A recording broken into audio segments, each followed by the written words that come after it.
What's up, my thinkers? Welcome to the Insufficient Reason podcast. It's your host, Murtaza here, and today I'd like to discuss my belief in God. The only claim in philosophy that I've found to be truly incapable of being rejected is Descartes' famous lines, Cogito, ergo sum. I think, therefore I am. It's so evidently clear to me that no amount of convincing can make me reject my own existence. Everything else is unfortunately susceptible to doubt. Every other object of my perception could be a hallucination or even a figment of my imagination, except for my own consciousness, obviously. This idea that only the self can be truly known is called solipsism. Now, if the solipsist view is correct and this universe is in fact a figment of my imagination, that would suggest I have the power to create everything that exists in the universe. I naturally become the most powerful being in this universe, and I have evidence to believe that maybe I am God. But is that really the case? Because despite the uncertainty with regards to the nature of the things that exist, these things exist outside of my circle of control. I do have influence in this world. I can maybe control my limbs or move my eyes, but I have only a limited amount of control over the laws of this world. Things happen regardless of my will and my desires. So this canvas that we call the universe seems to have an external painter.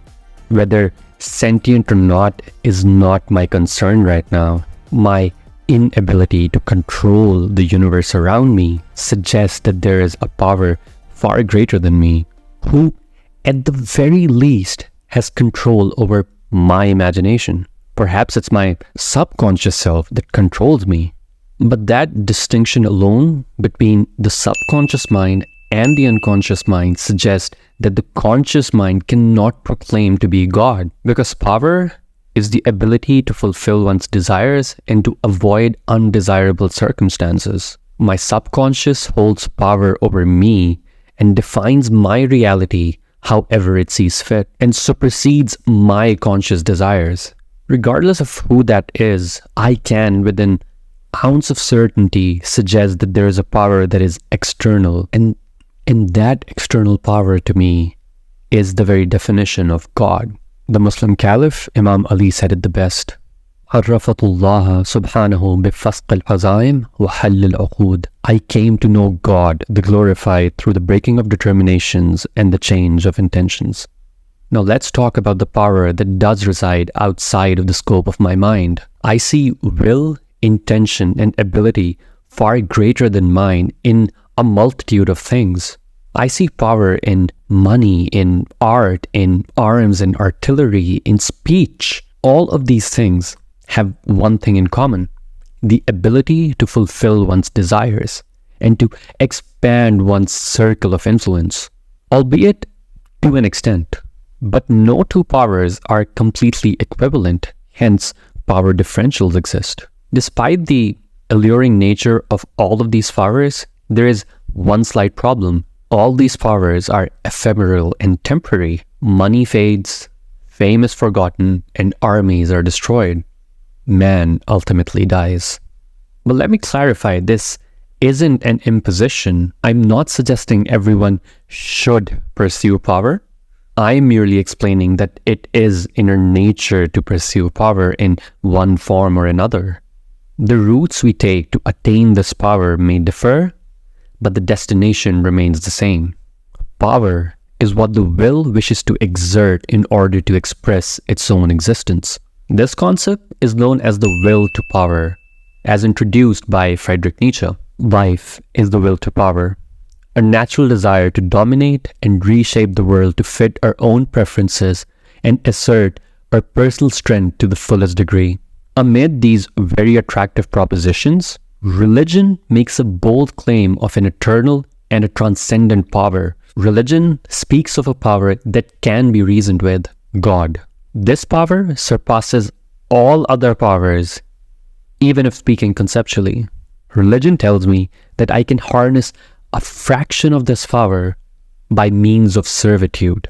Now, I don't care about the improbability of the claim. If all of life is a series of pragmatic but irrational beliefs, I would rather bet on a claim that yields eternally positive results. The Indian poet Iqbal beautifully said, "खुदी को कर बुलंद इतना कि हर तकदीर से पहले खुदा बंदे से खुद पूछे बता तेरी रज़ा क्या है." Elevate yourself so high that even God, before issuing every decree of destiny, should ask you, "Tell me, what is your intent?" This to me is my purpose of life. Finding the right religion, based on its explanation of reality and trying to submit completely to the will of God. But this belief in God is a purely political and an economical endeavor. Does that make it wrong? I don't think the word has any relevance to our actions. In conclusion, our journey today has taken us from the self-assuredness of Descartes' claim to the humbling recognition of a power that is far greater than ourselves. We have explored the transience of the worldly power and the allure of the eternal force found in religion. Remember, the pursuit of power in various forms is inherent to human nature. What path you choose is a reflection of your own unique journey through the complexities of existence. Thank you for joining me in this philosophical exploration. Share your thoughts in the comments and don't forget to like, share, and subscribe.